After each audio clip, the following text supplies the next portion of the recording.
అందరికీ నమస్కారం.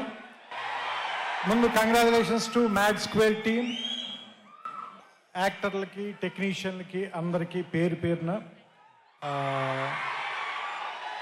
మన ఇంటి ఫంక్షన్లో మన వాళ్ళని మనమే పొగుడుకోవడం అనేది కొంచెం ఇబ్బందిగా ఉంటుంది, అందుకని నేను ఎక్కువ మాట్లాడట్లేదు.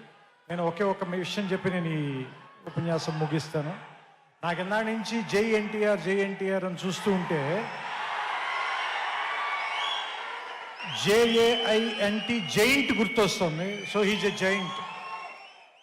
సో అలాంటి జైంట్ చేతికి ఈ చిన్ని మైక్ నిచ్చేద్దాం, అందరూ అతనే మాట్లాడతాడు విందాం.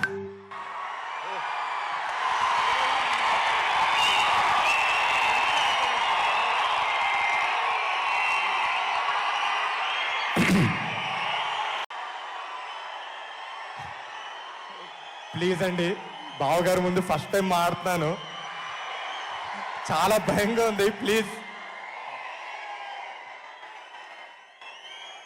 థ్యాంక్ యూ అండి. ఈరోజు అందరు వచ్చారు మా ఈవెంట్కి, thank you so much.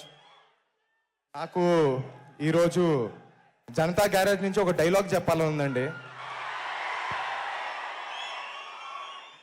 For a change, ఆ బలహీనుడి వెనకాల ఒక బలం ఉంది అని. నాకు ఈ మాట ఊరికే చెప్పట్లేదండి. నేను ఇందాక రామ్ చెప్పినట్టు, సంగీత్ చెప్పినట్టు, మేము మ్యాట్ సినిమా షూటింగ్ అయిపోయిందండి, ప్రమోషన్స్ చేస్తూ ఉన్నాం, కానీ ఎటువంటి బజ్ లేదు మార్కెట్లో. ఆ టైంలో బావగారు ఒక ట్రైలర్ లాంచ్ చేశారండి, కావాల్సినంత బజ్ వచ్చింది, మా సినిమాకి జనాలు వచ్చారు. ఆ తర్వాత మీకు తెలిసిందే, పెద్ద హిట్ అయింది. ఈరోజు మీ ముందు మ్యాట్ 2తో వచ్చాం. థ్యాంక్ యూ సో మచ్ బావా, మీకు ఎప్పటికీ రుణపడిపోయి ఉంటాం. అలానే బావగారు సినిమా చూసిన తర్వాత నాకు ఒక మాట చెప్పారండి, ఈసారి ఈజ్ బాగా పెరిగిందిరా నీలో యాక్టింగ్లో అని. థ్యాంక్ యూ సో మచ్ బావా. ఆ ఈజ్కి కారణం మా డైరెక్టరే బావా.